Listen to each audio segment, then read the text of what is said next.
ഞങ്ങൾ ആരാധിക്കുന്നു യേശുവേ, അങ്ങേ ആരാധിക്കുന്നു.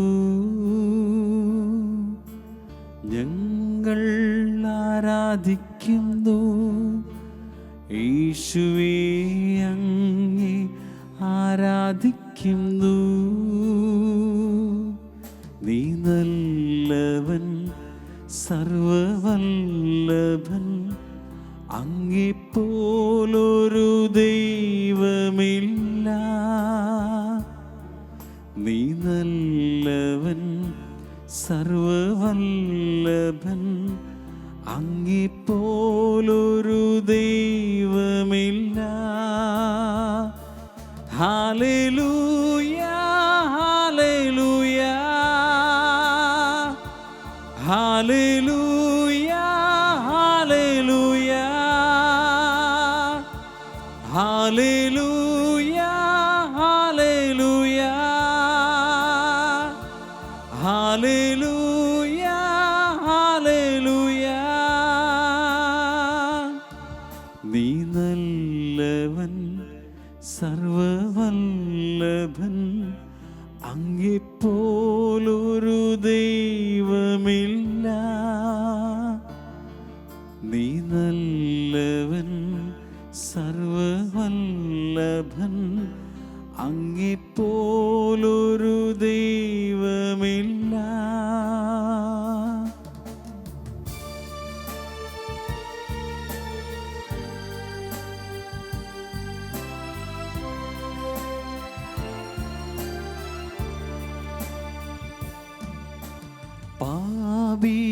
പാപിയമെന്നെയും നീ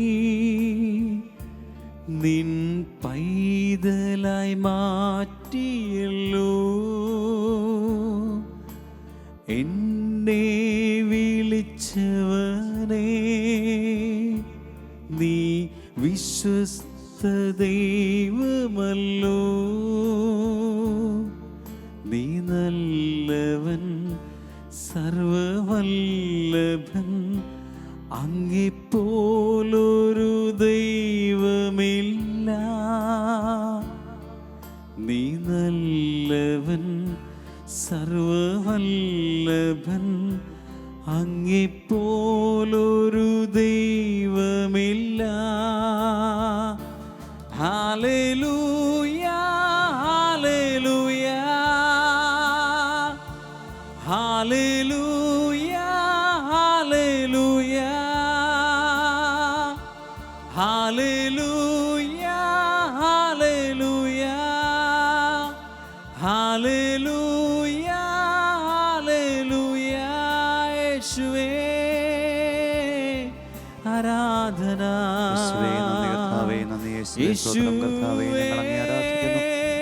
യേശുവേ, ഞങ്ങൾ അങ്ങേ ആരാധിക്കുന്നു. നന്ദി പറയുന്ന കർത്താവേ, ദിവസത്തെ നന്ദി പറയുന്ന യേശുവേ. ഹല്ലേലൂയ, സ്തോത്രം കർത്താവേ. മഹത്വം, മഹത്വം, മഹത്വം, മഹത്വം, മഹത്വം, മഹത്വം. ദൈവമേ, ഞങ്ങൾ അങ്ങേ ആരാധിക്കുന്നു. നന്ദി പറയുന്ന ദൈവമേ, മഹത്വപ്പെടുത്തുന്ന കർത്താവേ. യേശുവേ നന്ദി, യേശുവേ നന്ദി കർത്താവേ, നന്ദി യേശുവേ, നന്ദി യേശുവേ, നന്ദി കർത്താവേ, നന്ദി യേശുവേ, സ്തോത്രം കർത്താവേ. നിത്യസ്തുതിക്ക് യോഗ്യമായ പരിശുദ്ധ പരമദിവ്യകാരുണ്യത്തിന് എന്നേരവും ആരാധനയും സ്തുതിയും പുകഴ്ചയുമുണ്ടായിരിക്കട്ടെ. ഞങ്ങളുടെ ജീവിതങ്ങളെയും നിയോഗങ്ങളെയും പ്രാർത്ഥനകളെയും സ്വീകരിച്ച് അനുഗ്രഹിക്കുന്ന പരിശുദ്ധ പരമദിവ്യകാരുണ്യത്തിന് എന്നേരവും ആരാധനയും സ്തുതിയും പുകഴ്ചയുമുണ്ടായിരിക്കട്ടെ. ഈ ദിവസം അനുഗ്രഹമായി ഞങ്ങൾക്ക് നൽകുകയും ഒപ്പമായി ഞങ്ങളെ വഴി നടത്തുകയും ചെയ്യുന്ന സ്നേഹമായ കരുതലായ പരിശുദ്ധ പരമദിവ്യകാരുണ്യത്തിന് എന്നേരവും ആരാധനയും സ്തുതിയും പുകഴ്ചയുമുണ്ടായിരിക്കട്ടെ. കരങ്ങൾ ഹൃദയത്തോട് ചേർത്ത് വെച്ച് കണ്ണു തുറന്ന് ഈ പരിശുദ്ധ കുർബാനയിൽ ഈശോയെ നോക്കി, ഈശോയെ ഞങ്ങളെ അവിടുന്ന് സ്വീകരിക്കണമേ. ഞങ്ങളുടെ ജീവിതങ്ങളെ, കുടുംബങ്ങളെ അവിടുന്ന് അനുഗ്രഹിക്കണമേ. 115-ാം സങ്കീർത്തനം 12-ാം തിരുവചനം കർത്താവിന് നമ്മെക്കുറിച്ച് വിചാരമുണ്ട്, അവിടുന്ന് നമ്മെ അനുഗ്രഹിക്കും. കർത്താവേ, ഈ ദിനം നിൻ്റെ കൃപയിൽ ആരംഭിക്കാൻ അഭിഷേകത്തോടുകൂടെ ജീവിക്കാൻ, അനുഗ്രഹത്തോടുകൂടെ വ്യാപരിക്കാൻ ഞങ്ങൾക്ക് കൃപയും നിറവുമേകണമേ. ഇന്ന് നാം ചെയ്യാൻ പോകുന്ന എല്ലാ പ്രവൃത്തികളെയും ഈശോയുടെ കരങ്ങളിലേക്കൊന്ന് ചേർത്ത് വയ്ക്കും. ജീവിത പങ്കാളിയെയും മക്കളെയും മാതാപിതാക്കളെയും എല്ലാം ഓർമ്മിക്കാം. മരിച്ച വിശ്വാസികളെ പ്രത്യേകം അനുസ്മരിക്കുന്ന അനുഗ്രഹീതമായ നവംബർ മാസം, മരണമെന്ന യാഥാർത്ഥ്യത്തെ ആർക്കും തടുക്കാനാവാത്ത, ഒരു ജീവിതത്തിന് പോലും ഒഴികഴിവില്ലാത്ത ഉറപ്പോടെ എൻ്റെയും നിങ്ങളുടെയും ജീവിതത്തിൽ നിഷ്ഠയോടെ നിശ്ചയമായും കടന്നു വരുമെന്ന ഈ അനുഭവത്തെ വേണ്ടത്ര കൃപയോടൊന്ന് മനസ്സിലാക്കാനുള്ള അഭിഷേകം കർത്താവേ തരിക. സ്വയേ ഞങ്ങളുടെ കൂടെ ആയിരിക്കണേ. ലോകം കടന്നു പോകുന്ന ഈ മഹാദുരന്തത്തെ അതിജീവിക്കാനുള്ള അഭിഷേകത്തിന്റെ അനന്തകൃപ ഈ അൾത്താറിൽ നിന്നും ഒഴുകട്ടെ കർത്താവേ. സൗഖ്യത്തിന്റെ കൃപ, അസ്വസ്ഥതകൾ പരിഹരിക്കാനുള്ള അഭിഷേകം, സാമ്പത്തിക മേഖല ക്രമപ്പെടാനായിട്ടുള്ള വലിയ ശക്തി, വാക്സിനേഷന്റെ വലിയ സാധ്യത തുറക്കാനുള്ള തമ്പുരാന്റെ ഇടപെടൽ എല്ലാം ഞങ്ങൾ പ്രാർത്ഥിക്കുക. കൂടെ വരിക കർത്താവേ, കൂടെ ആയിരിക്കുക ഈശോയെ. ഈ ദിവ്യകാരുണ്യനാഥന്റെ സന്നദ്ധിയിലേക്ക് നമ്മുടെ കരങ്ങളൊന്ന് തുറന്നു പിടിച്ച് ഈശോയെ നോക്കിയിട്ട്, ഈശോയെ, മരണത്തെക്കുറിച്ചും മരിച്ചവരെക്കുറിച്ചും നല്ല മരണത്തെക്കുറിച്ചും ഒക്കെ ഒന്ന് ധ്യാനിക്കാൻ വേണ്ടി ഞങ്ങൾ ഒരുങ്ങുമ്പം, നാഥ നീ വരില്ലേ ഞങ്ങളുടെ കൂടെ? നീ ഞങ്ങളുടെ കൂടെ ആയിരിക്കില്ലേ?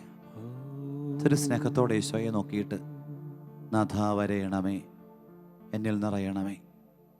ഈശോയെ, നീ എൻ്റെ കൂടെ ഉണ്ടെങ്കിൽ മോശ പ്രാർത്ഥിച്ചതുപോലെ, ശിഷ്യര് പ്രാർത്ഥിച്ചതുപോലെ, രക്തസാക്ഷികളും വിശുദ്ധരും നെഞ്ചുപൊട്ടി പ്രാർത്ഥിച്ച് ആഗ്രഹിച്ചതുപോലെ തമ്പുരാൻ കൂടെ ഉണ്ടെന്ന് ഉറപ്പുവരുത്താൻ ഈ ദിവ്യകാരുണ്യത്തിലേക്ക് കരങ്ങൾ ഹൃദയപൂർവ്വം നെട്ടിപ്പിടിച്ച് ആഗ്രഹത്തോടെ ദാഹത്തോടെ ഈശോയെ നോക്കിക്കൊണ്ട്, നാഥ കൂടെ വരണം, ഞങ്ങളെ വിട്ടുപോകരുത്.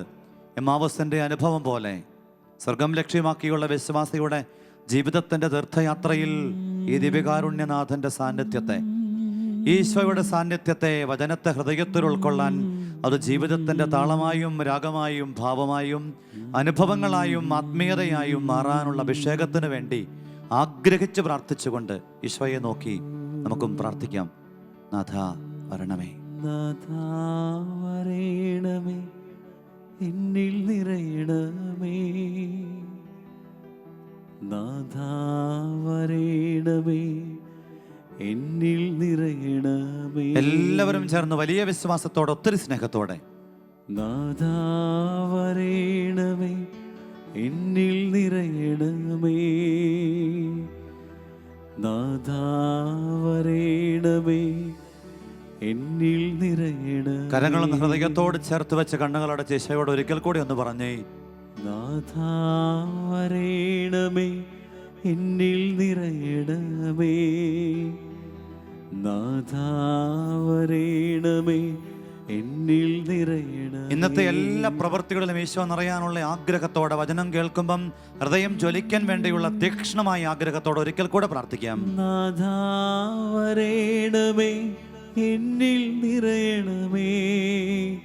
നാഥ വരേണമേ, എന്നിൽ നിറയണമേ. സങ്കടങ്ങളും നൊമ്പരങ്ങളും ഭാരങ്ങളും ഈശോയ്ക്ക് കൊടുത്ത് ഹൃദയപൂർവ്വം ഒരിക്കൽ കൂടെ ഈശോയെ കൂടെ ഉണ്ടാവണേ.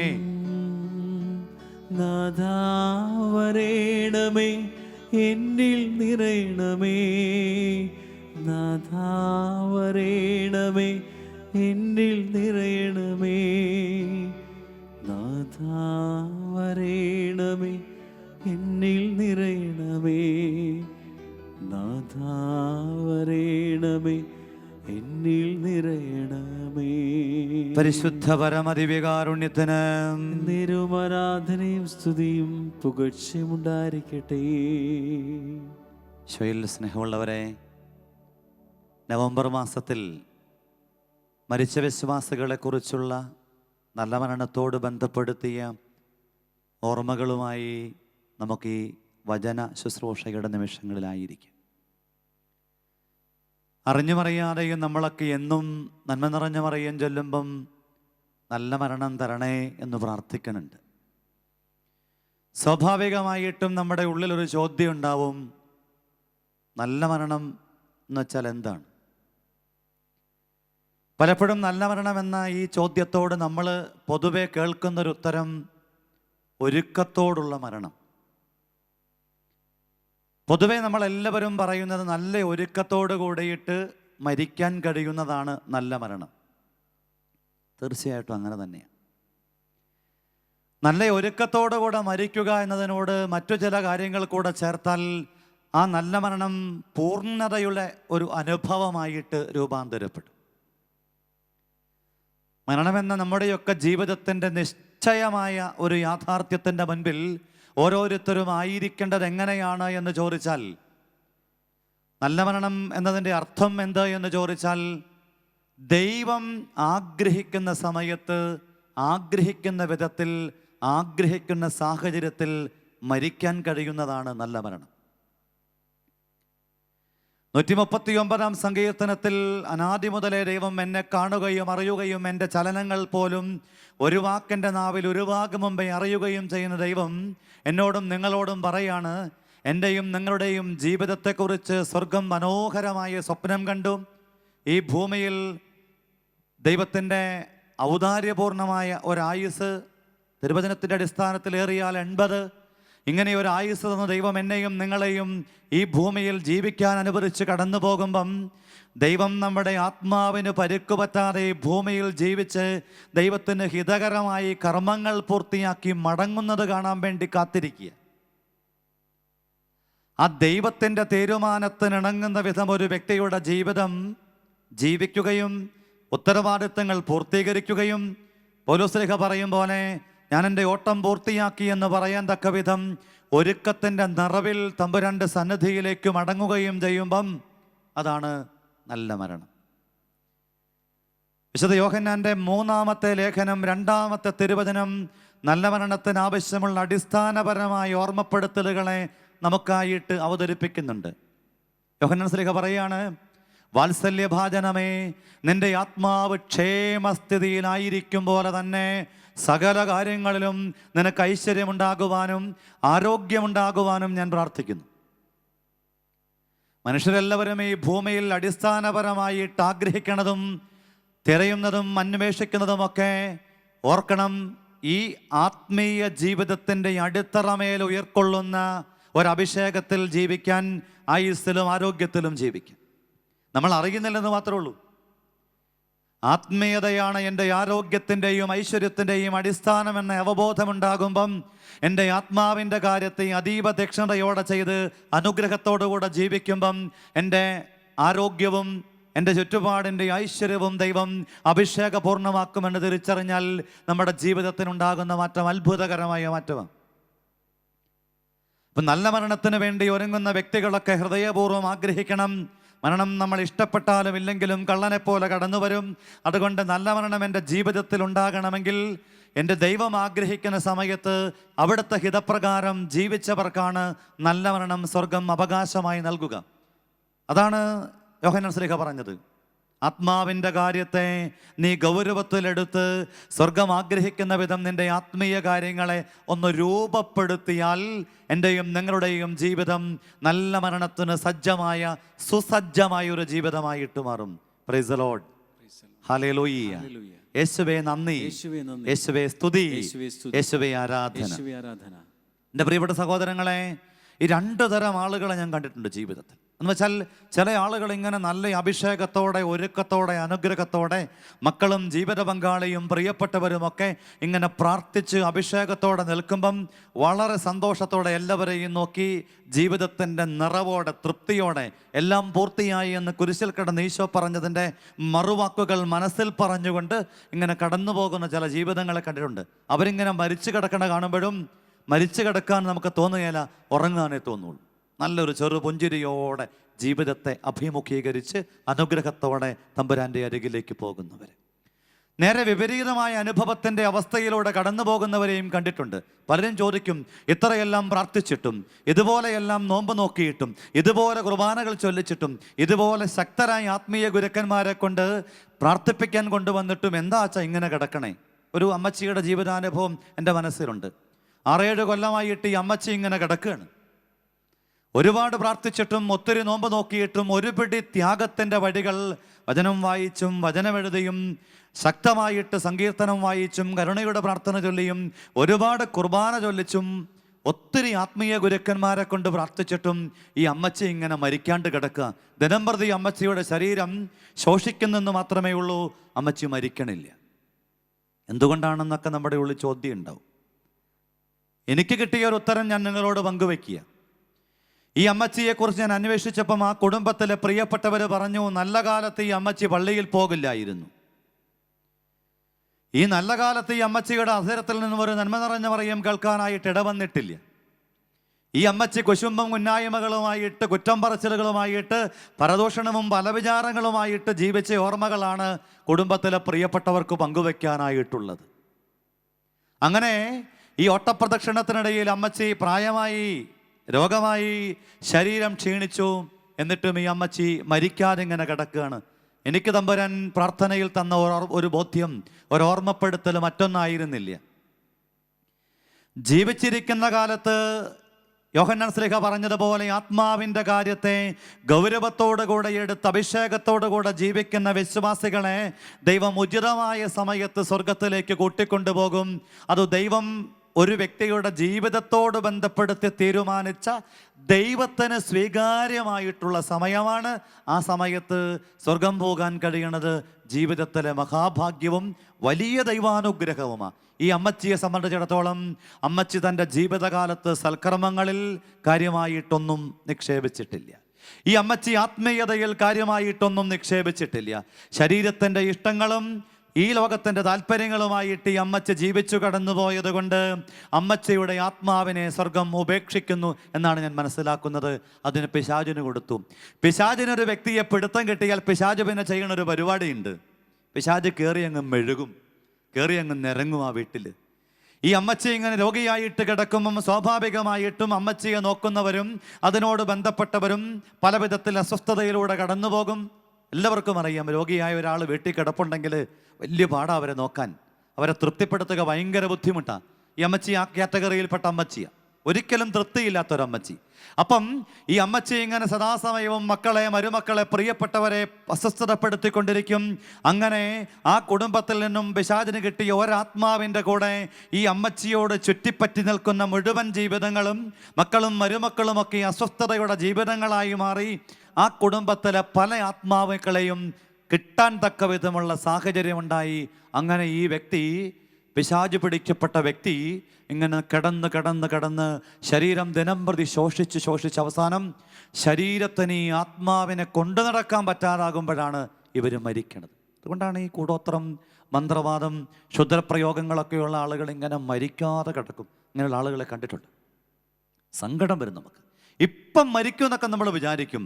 ശരീരത്തിൽ ആൾക്കാർ പറയും, എൻ്റെ അച്ഛാ അസ്ഥികൂടം മാത്രം, ഒന്നുമില്ല, മാംസമെന്ന് പറയാനില്ല.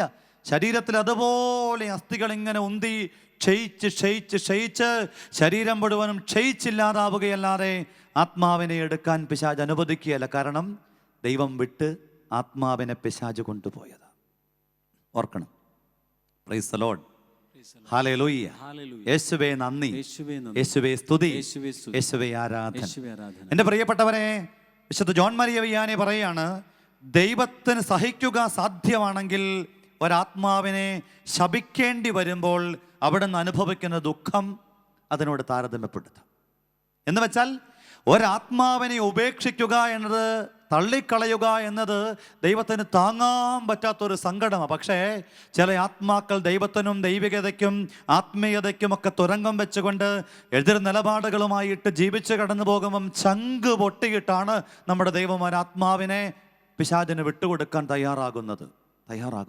വീണ്ടും വിശുദ്ധൻ്റെ വാക്കുകൾ പറയാണ്, ഒരമ്മ തൻ്റെ കുഞ്ഞിൻ്റെ കഴുത്തിൽ കഴുമരത്തിൽ കത്തി വീഴാൻ വേണ്ടി നോക്കി നിൽക്കുന്ന പോലെ തീവ്രമായിട്ടുള്ള വേദന. മകനിങ്ങനെ, അക്ബായുടെ പുസ്തകത്തിൽ നമ്മൾ വായിക്കുന്നില്ലേ ഒരമ്മയുടെ കഥ?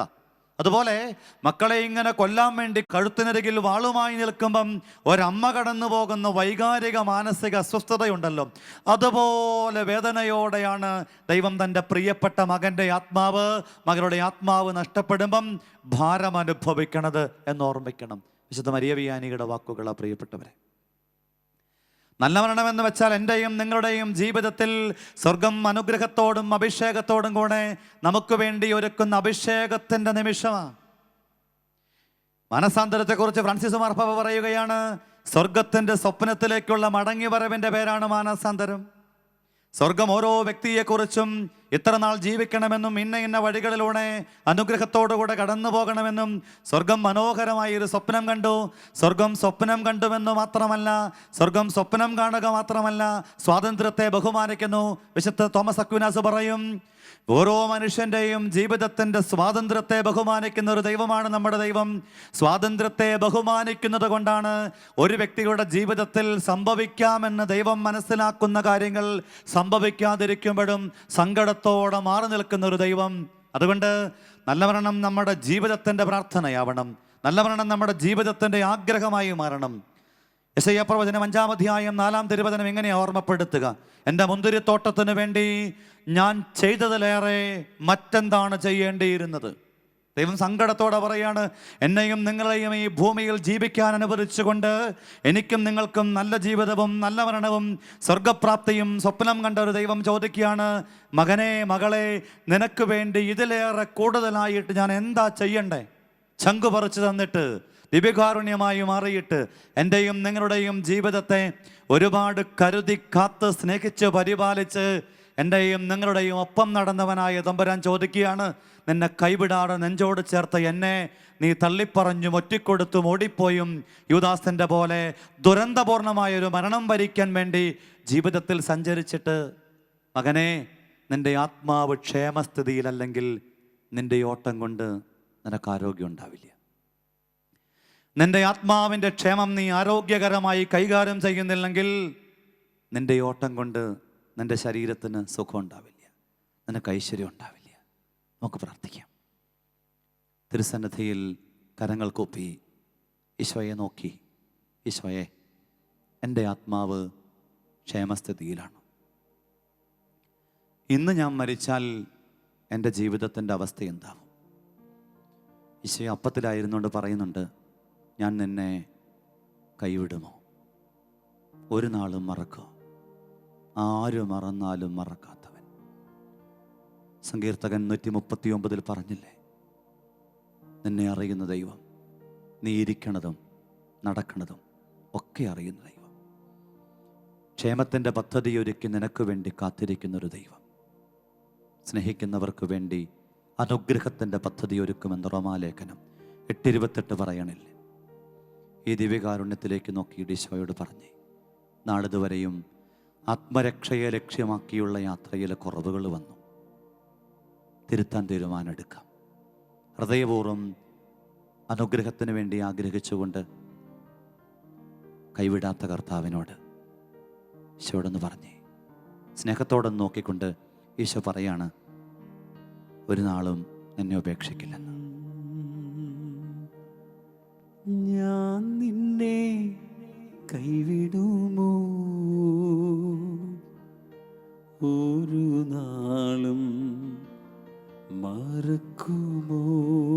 വലിയ സ്നേഹത്തോടെ ഞാൻ നിന്നെ കൈവിടുമോ? ഒരു നാളും മറക്കുമോ? ആര് മറന്നാലും മറക്കാത്ത എൻ്റെ ഈശോയോട് പറഞ്ഞു, അമ്മ മറന്നാലും മറക്കാത്തവൻ, അന്ത്യത്തോളം കൂടെയുള്ളവൻ. ഒത്തിരി സ്നേഹത്തോടെ ഈശോ പറയാണ്, അമ്മ മറന്നാലും മറക്കാത്തവൻ, അന്ത്യത്തോളം കൂടെയുള്ളവൻ. പരിശുദ്ധ പരമദിവ്യകാരുണ്യത്തിന് നിരുമരാധനയും സ്തുതിയും പുകഴ്ചയുണ്ടായിരിക്കട്ടെ. നമുക്ക് അവിടുത്തെ ആശീർവാദം സ്വീകരിക്കാം. കരങ്ങൾ തുറന്നു പിടിച്ച് ഈ ദിവ്യകാരുണ്യത്തിലേക്ക് നോക്കിയിട്ട് ഒത്തിരി സ്നേഹത്തോടെ പരിശുദ്ധ ശരീരത്താലും